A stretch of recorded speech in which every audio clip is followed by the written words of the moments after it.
ছোট বাচ্চা থাকা 20 রাকাত তারাবি নামাজ পড়তে পারে, কষ্ট হয়, সেক্ষেত্রে নামাজ কমিয়ে পড়া যাবে কিনা? জুমার দিন মহিলারা কয়টা বাজে জোহরের নামাজ পড়তে পারবে? রোজার সময় ভুল করে কিছু খেয়ে ফেললে ওই রোজার পরিবর্তে কি আরেকটা রোজা রাখতে হবে? তারাবি নামাজ না পড়লে কি রোজা হবে? ছোট বাচ্চা শুধুই বুকের দুধ খায়, রোজা রাখলে বাবুর আমাশয় হয়, করণীয় কি? রোজা থাকা অবস্থায় বেশি সময় ধরে পানিতে থাকলে রোজার কোনো ক্ষতি হবে কিনা? ইফতারের আগে কি দাঁত ব্রাশ করা যাবে? জাকাতের টাকা দিয়ে কি এতিমখানা এতিমদের ইফতার করানো যাবে? জাকাতের টাকা দিয়ে কোনো এতিম বিধবার ঘর করে দেয়া যাবে কিনা? রোজা রেখে মুখে গুল দিলে রোজা হবে কিনা? শ্বশুরের হাত পা টিপে দেওয়া পুত্রবধূর জন্য জায়েজ আছে কিনা? তারাবির 4 রাকাত পর পর প্রচলিত যে দোয়াটি পড়া হয় এ সম্পর্কে আপনি বলেছেন এটি হাদিসে নেই, অথচ একজন আলেম দাবি করেছেন এটি হাদিসে আছে। এ ব্যাপারে আপনি কি বলবেন? একজন নারী কতটুকু স্বর্ণ ব্যবহার করতে পারবেন আর কতটুকু হলে জাকাত দিতে হবে? তারাবি না পড়লে গুনাহ হবে কিনা? ফিতরা আদায়ের সঠিক নিয়ম জানতে চাই। রোজা অবস্থায় কি রক্তদান করা যাবে? চলুন আমরা এবার আপনাদের প্রশ্নোত্তর আলোকিত ভুবনে প্রবেশ করি। কাশফিয়া ইসলাম লিখেছেন, আমার মেয়ের বয়স 11 বছর 4 মাস। আমার মেয়ের রোজা কি ফরজ হয়েছে? মেয়ের প্রতি মাসে পিরিয়ড হয়। জি বোন, অবশ্যই আপনার মেয়ের রোজা ফরজ হয়েছে, তাকে রোজা রাখতে হবে।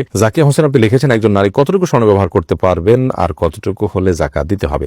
দেখুন, ব্যবহারের স্বর্ণে জাকাত দিতে হবে, এটাই অধিকতর শক্তিশালী মত। যদি অনেক ওলামা ইকরাম বলেছেন ব্যবহারের স্বর্ণে জাকাত দিতে হবে। অতএব আপনি কতটুকু স্বর্ণ ব্যবহার করছেন এটা ইস্যু নয়, আপনি যতটুকু স্বর্ণ ব্যবহার করছেন এটা নেশাবে পড়ছে কিনা। নেশাবে পড়লে আপনাকে জাকাত দিতে হবে, সেটা কম হোক আর বেশি হোক, যদি নেশাবে হয় আপনাকে জাকাত দিতে হবে। শারমিন আক্তার আপনি লিখেছেন, রোজা রাখা অবস্থায় কি মুখে স্নো পাউডার ব্যবহার করা যাবে? যাবে, কোনো অসুবিধা নেই, কারণ রোজার কোনো ক্ষতি হবে না। তবে আপনার ঠোঁট হয়ে এটার জন্য মুখে না যায় সেটা জানার চেষ্টা করবেন। টিমু খান আপনি লিখেছেন, জাকাতের টাকা দিয়ে কি এতিমখানা এতিমদের ইফতার করানো যাবে?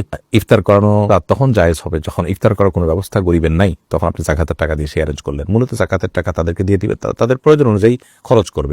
আপনি নিজে আইটেম ফিক্স করে দিবেন না যে জাকাতের টাকা দিয়ে তুমি এটাই করো। অনেকে হয়তো মনে করেন যে আমি ইফতার করালাম, এটা একটা দৃশ্যমান কিছু হলো, তাহলে সেক্ষেত্রে তো এটি রিয়া হয়ে গেল, লৌকিকতা হলো, এটা তো গুনাহের কারণ হতে পারে। বরং আমাদের সাবধান থাকতে হবে। শিবলু আইডি থেকে আপনি লিখেছেন, রোজা রেখে মুখে গুল দিলে রোজা হবে কিনা? ভাই শিবলু, সাধারণত গুল খেয়ে থাকেন বা মুখে নিয়ে থাকেন, আমরা দেখি তারা মুখের এক পাশে দিয়ে দীর্ঘ সময়টাকে ফেলে রাখেন। তো মুখের এক পাশে গুল দিয়ে যদি ফেলে রাখেন, থুতুর সাথে সেই গুল আপনার পেটে যাবে, একটু হলেও যাবে, অল্প হলেও যাবে, সেই সম্ভাবনা খুবই স্বাভাবিক, যার কারণে এটি জায়েজ হবে না। রোজা রেখে এটি করলে রোজা ভঙ্গ হতে পারে, রোজা ভঙ্গ হবে। দাদি নানি আইডি থেকে আপনি লিখেছেন, জাকাতের টাকা দিয়ে কোনো এতিম বিধবার ঘর করে দেয়া যাবে কিনা? জাকাতের টাকা দিয়ে ইয়েতিম অথবা কোনো বিধবাকে আপনি ঘর করে দিতে পারেন যদি তারা জাকাতের হকদার হয়। এতিম হলেই যে জাকাতের হকদার হবে এমনটি কিন্তু আবশ্যক নয়, বিধবা হলেই যে জাকাতের হকদার হবে এমনটি কিন্তু আবশ্যক নয়। একজন ভদ্র মহিলা, তার স্বামী মারা গেছেন, তিনি বিধবা হয়েছেন, কিন্তু তার এত সম্পদ আছে যেটা দিয়ে চলতে পারে, তাহলে সেক্ষেত্রে তিনি জাকাতের হকদার নন। এতিমের ক্ষেত্রে একই কথা প্রযোজ্য। যাই হোক, তো এতিম বা বিধবা যদি জাকাতের হকদার হয়, তাদের যে সম্পদ আছে বা উপার্জন হয় তা দিয়ে তাদের সংসার চলতে কষ্ট হয়, এরকম যদি হয়, তাহলে সেক্ষেত্রে আপনি তাদেরকে জাকাতের টাকা দিতে পারেন। জাকাতের টাকা না দিয়ে তাদের ঘরের নিড থাকে,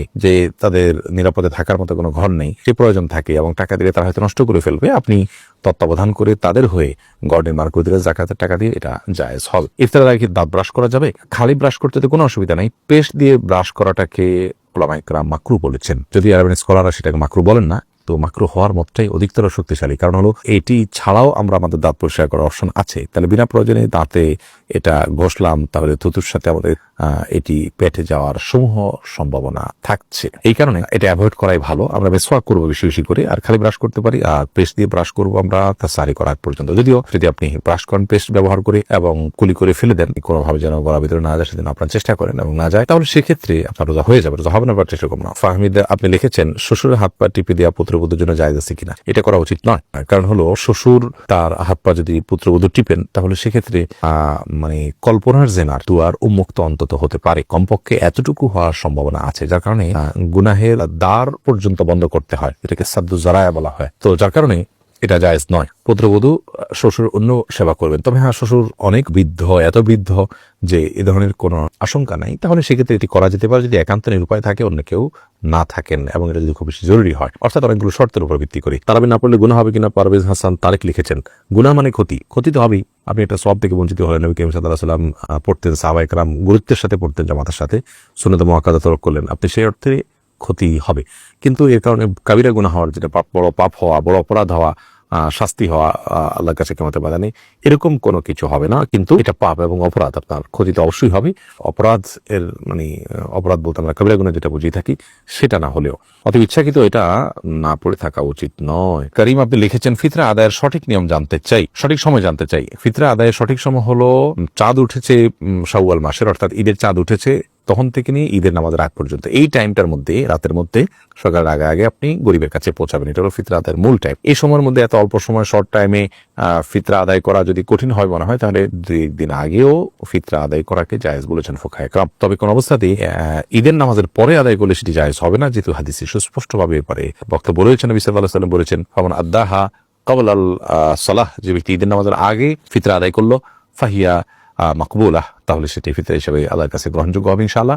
আর ওয়ামান আদ্দাহা বাদাস সালাহ, যে ঈদের পরে আদায় করবে, ঈদের নামাজের পরে, ফাহিয়া সাদাকাত মিনাস সাদাকাত, তাহলে সেটা অন্য 10টা সাদকার মতো একটা সাদকা বা দান হবে। এটা কোনো ফিতরা হিসাবে বিবেচিত হবে না। আর রাবেয়া রানী আপনি লিখেছেন, রোজার সময় ভুল করে কিছু খেয়ে ফেললে ওই রোজার পরিবর্তে কি আরেকটা রোজা রাখতে হবে? রোজার সময় ভুল করে যদি কিছু আপনি খেয়ে ফেলেন, তাহলে সেক্ষেত্রে তার জন্য আরেকটা রোজা রাখতে হবে না, কারণ ভুল করে খেয়ে ফেললে সেটা মাফ।